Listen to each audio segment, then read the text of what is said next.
Good day mga ka-oper. So ito, mayroon muli tayong tanggap na CRT TV. So ayan, i-try natin isaksak. Ayan ang problema niya. So ayaw mag-power. So gamit daw ito pala na video okay. Gamit sa video okay. Tapos sabi ng may-ari, kasi dinala sa atin bukas na, sabi niya tawag dyan, binuksan na daw ng yung magbabantay. So siguro inaayos na rin. So yan bukas na siya. Yan pala yung code ng remote. So ibig sabihin, dahil wala tong nakalagay na brand, LG to, LG Korea ata to. So ayan mayroon nang nakalagay na anong tawag dyan, yung pinutol na Mountain Dew. Yan yung board niya. So sobrang dumi na, sobrang tagal na rin pala tong tibing to. So sabi ni madam, unang trouble nito, parang nagguhit-guhit lang. Tapos yung dinala sa atin wala nagang power. So ang lang daw nito yung nagbabantay ng video okay nila. So i-check pa rin natin So nakita natin na medyo bloated na yung yung capacitor niya. Tapos ang dumi na ng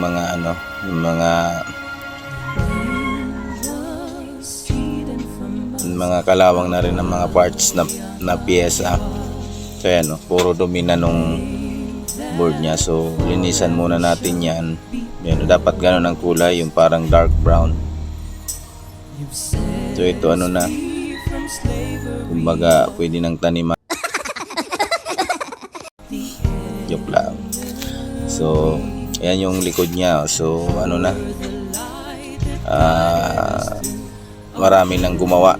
Ibig sabihin kumbaga sabi ko, rugado na. So ayan inalis na rin yung mga tack switch niya. So wala nang tinira. Wala din na indicator na ilaw. So ayan mga jumper na. So titingnan natin mga ka-oper kung kaya pa ba natin ito magawa. Kaya nga ikaw alam kung magaling ang tsamba mo, malakas Kasi ang sabi ni madam, ang issue talaga nito is yung guhit lang daw. So dahil nga pinakialaman ng nagbabantay, siguro marunong din siguro, kaya lang kulang siguro sa gamit. So dinala na lang sa atin. Dito lang pala to sa sa may lipot. So mag-check na tayo dyan. So pagka naging okay na to, alisin natin yan na nilagay nilang plastic bottle. So nag-check pala ako dyan. Yan, nakadaan tayo sa valve tester dahil walang power. So mahirap na baka may mga shorted dyan. So chinek ko nga main filter niya. So meron naman siyang 300 plus volts DC. So susunod nating gawin, mag voltage checks. Voltage check tayo sa sa secondary. Yan. Check natin kung mayroong B+. So dito, chinig ko yung sa 180. Yan mababa.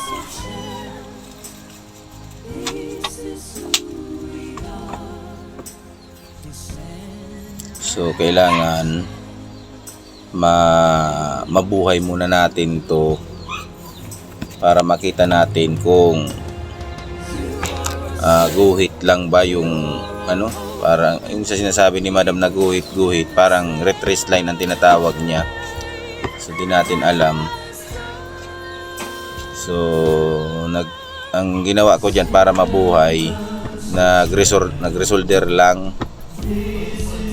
Tapos ito na, yung nabuhay natin, yan ang bumungad, horizontal line. Sa iba ang tawag vertical line. Isang guhit. So nag-check naman ulit tayo dyan. Nagpalit ako ng vertical IC, ganun pa rin. So nag-check na ako dyan kasi ang supply niyan is mayroon siyang dulo to dulo na yan na IC na yan. Sa dulo may 24 or 26 volt. Tapos sa dulo din mayroong 12 volts. Yan, so sinuyod natin yung nawawala diyan, yung 12 volts diyan sa paang yan, no? Wala yan na 12 volts. Yan dyan, oh. Tapos sa dulo niyan merong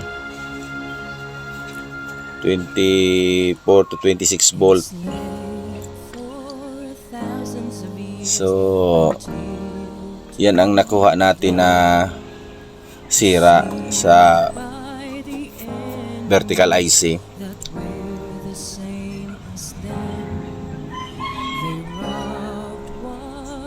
Diyan yan eh.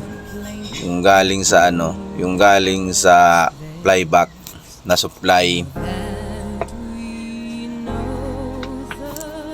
na 12 volts. Ayun ang nawawala pala. So nung pinalitan natin, nag-check uli ako dyan.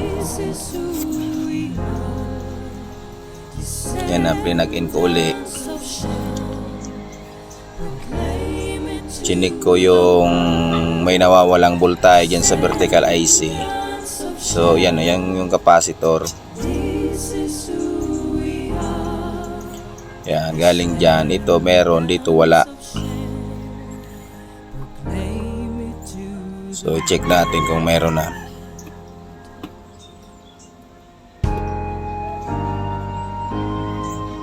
Yan, ilagay natin sa 50.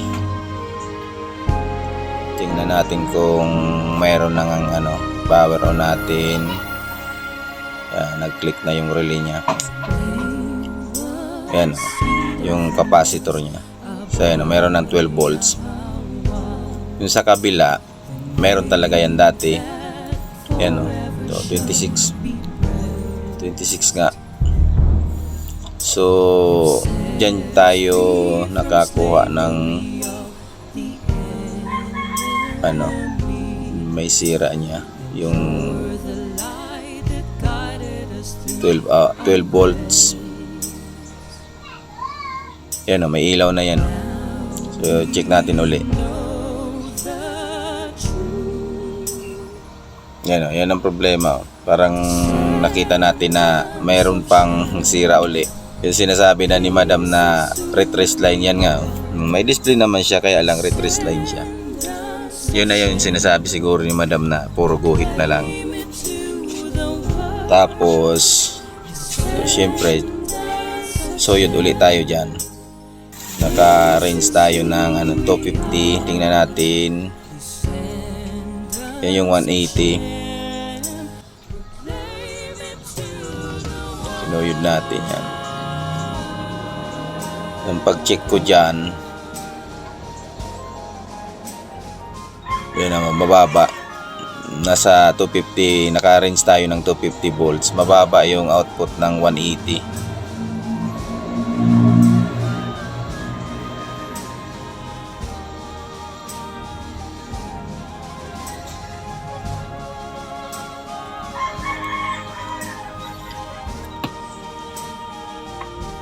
Yan. So okay na siya. Yung nakuha ko palang parts dyan nasira, yung yung resistor din na fusible resistor, galing din ng ng playback. Yun palang sira niya. Yan galing mismo ng 180. Yan meron na siya. So nagkaroon na siya ng 180 volts. So ayun siya na guys, kasi malabo yung madilim yung ilaw natin, hindi makita yung tinatap natin kung saan talaga yung test point. So eto na, okay na siya. So ito lang yung nakuha natin, isang capacitor, yung sa power yan yung hindi natin na power, yan ang pinalitan ko, tapos nag-resolder ako. Tapos yung pangalawa, ito yung pangalawang trouble, yung sa vertical IC, yan dalawa, yan yung guhit. Tapos itong sunod yan, yung last, yung sa retrace line. So bali tatlo yung naging trouble nito. Ready for na naman to. So maraming salamat mga Cooper sa mga nanonood ng aking video. At huwag din kalimutan mag-subscribe, like, and share sa aking Facebook page at YouTube channel, and kahit na rin ang notification bell para updated kayo lagi sa mga bago kong i-upload na videos. Thank you. Maraming salamat mga guys. Hanggang dito na lang po ang aking video. Be blessed. Shalom.